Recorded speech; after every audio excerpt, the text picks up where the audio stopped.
ঢাকায় ছাত্রদল এনসিপির সমাবেশ আজ, শহর জুড়ে ব্যাপক নিরাপত্তা।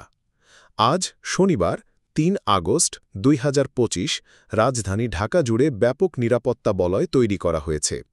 বাংলাদেশ জাতীয়তাবাদী ছাত্রদল অর্থাৎ ছাত্রদল এবং ন্যাশনাল সিটিজেন পার্টি অর্থাৎ এনসিপি এর পূর্বঘোষিত সমাবেশের কারণে শহর জুড়ে এই নিরাপত্তা ব্যবস্থা জোরদার করা হয়েছে। যে কোনো ধরনের অপ্রীতিকর ঘটনা এড়াতে পুলিশ ও আইনশৃঙ্খলা রক্ষাকারী বাহিনীর সদস্যরা সতর্ক অবস্থানে রয়েছেন। ছাত্রদল আজ দুপুর ২:৩০টায় শাহবাগে তাদের ছাত্র সমাবেশ অনুষ্ঠিত করবে, যেখানে তারা গত বছরের ফ্যাসিবাদ বিরোধী গণ অভ্যুত্থানের বার্ষিকী উদযাপন করবে। অন্যদিকে এনসিপি কেন্দ্রীয় শহীদ মিনারে বিকাল ৪টায় নতুন বাংলাদেশের ইশতিহার ঘোষণা করবে বলে জানা গেছে। উভয় দলই তাদের কর্মসূচিতে বিপুল সংখ্যক নেতাকর্মীর সমাগম আশা করছে এবং অংশগ্রহণকারীদের নির্ধারিত সময়ের আগে উপস্থিত হওয়ার আহ্বান জানিয়েছে। সমাবেশের প্রস্তুতি ও নিরাপত্তা ব্যবস্থা। রাজধানীর গুরুত্বপূর্ণ মোড় ও প্রবেশপথগুলোতে বাড়তি পুলিশ মোতায়েন করা হয়েছে।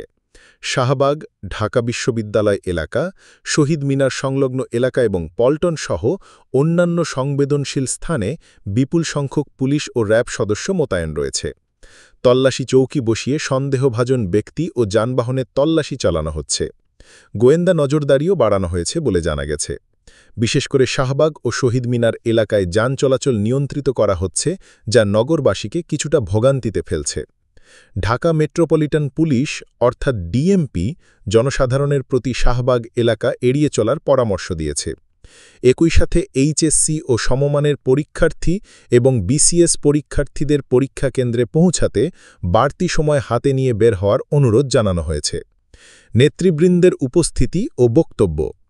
ছাত্রদলের সমাবেশে লন্ডন থেকে ভার্চুয়ালি যুক্ত হয়ে বক্তব্য রাখবেন বাংলাদেশ জাতীয়তাবাদী দলের অর্থাৎ বিএনপির ভারপ্রাপ্ত চেয়ারম্যান তারেক রহমান।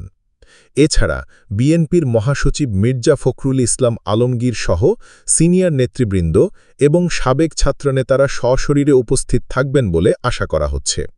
এই সমাবেশ থেকে ছাত্রদল তাদের ভবিষ্যৎ আন্দোলনের রূপরেখা এবং গত বছরের গণ অভ্যুত্থানের প্রাপ্তি ও অপ্রাপ্তি নিয়ে আলোচনা করবে। অন্যদিকে এনসিপির সমাবেশে দলটির আহ্বায়ক নাহিদ ইসলাম জুলাই ঘোষণাকে সংবিধানের প্রস্তাবনা ও তফসিলের অন্তর্ভুক্ত করার আহ্বান জানিয়েছেন। তিনি আগামী ৫ আগস্টের মধ্যে জুলাই সনদ চূড়ান্ত ও প্রকাশের দাবি জানিয়েছেন।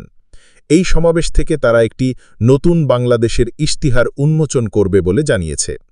জনসাধারণের ভোগান্তি ও আইন শৃঙ্খলা পরিস্থিতি। সমাবেশ দুটিকে ঘিরে রাজধানীর বিভিন্ন স্থানে তীব্র যানজটের সৃষ্টি হয়েছে। বিশেষ করে অফিসগামী মানুষ এবং শিক্ষার্থীদের ভোগান্তিতে পড়তে হয়েছে।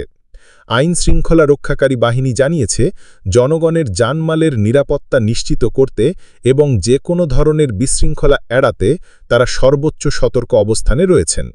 এখনও পর্যন্ত কোনো অপ্রীতিকর ঘটনার খবর পাওয়া যায়নি।